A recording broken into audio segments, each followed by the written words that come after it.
Mimi nadhani ni matokeo ya mpira, ingawaje sio matokeo mazuri kwa watu wote ambao wamefuatilia hii mechi, lakini ni matokeo ambayo sio mazuri, na nadhani washabiki na wapenzi wa Simba tushasahau matokeo kama haya. Kwa hiyo mimi nadhani ndio football ilivyo, wakati mwingine na matokeo ya kikatili, lakini mwisho wa siku ni kwamba inabidi tukubaliane na matokeo na tuweze kujipanga kwa ajili ya mashindano yanayokuja, kwa sababu ukiangalia kiuhalisia ni kwamba nafasi yetu tena imeshakuwa ngumu kutokana na nafasi ambazo wenzetu hapo. Kwa hiyo mimi nadhani ni matokeo ya mpira ambayo yanasikitisha, lakini mwisho wa siku hatuwezi kupingana na matokeo ambayo yametokea na mechi imeshaisha.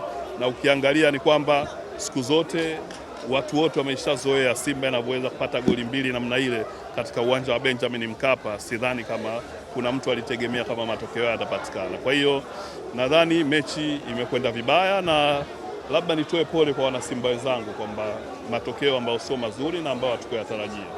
Said Tuli, wewe umeshawahi kuwa kiongozi ndani ya Simba Sports. Nini unadhani kimeikumba Simba Sports? Wakati mwingine nadhani ni bahati kwa sababu ukiangalia sio kama timu ina kikosi kibaya namna hiyo kama ambavyo watu wengi wanazungumza.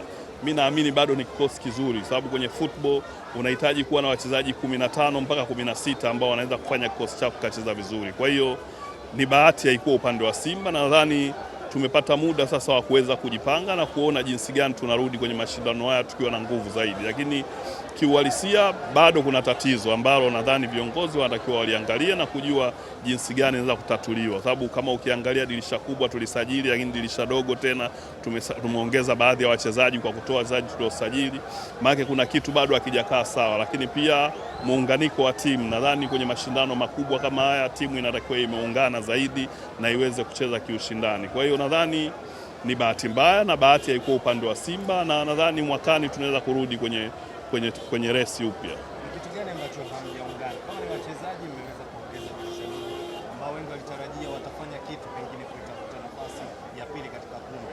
Je, bado tunaweza kuthubutu kwa kusema tatizo liko kwa wachezaji ama kwa viongozi?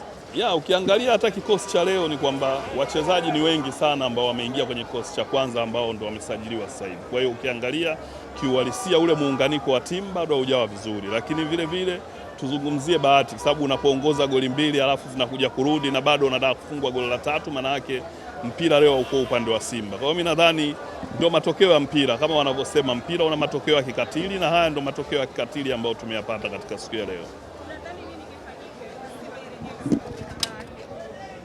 Mimi nadhani jambo kubwa ni kwamba ni kuangalia jinsi gani tunaweza kujipanga na kuja vizuri kwenye mashindano yanayokuja.